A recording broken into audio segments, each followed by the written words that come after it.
घुमल है ना एना ने तो पलट भी हो धरे वाला कुछ है हैं कुछ धरे वाला हो काट लो है हिला कर दो वाला बनी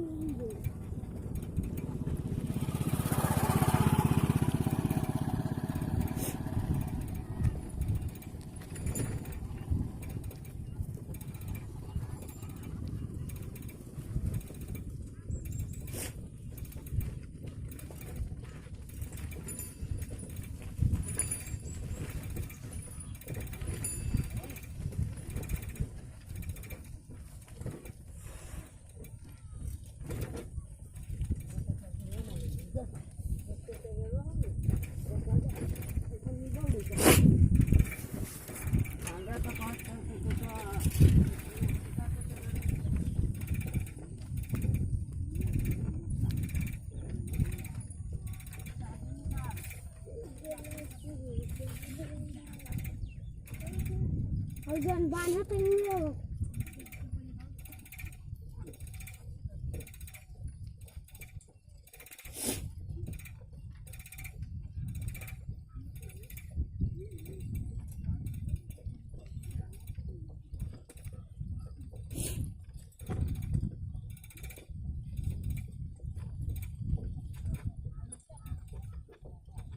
हम के 4 गो पट्टीदार के खेत बा 2 गो पट्टीदार के देखे एगो चमिया के एगो पटुआ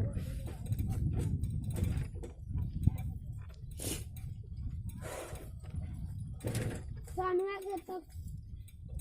धाने नहीं बोआल हैं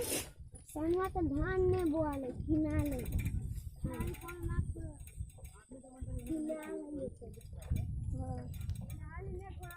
एगो फूल पात नहीं तो बड़का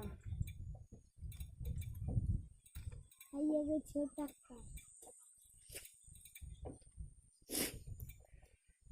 बस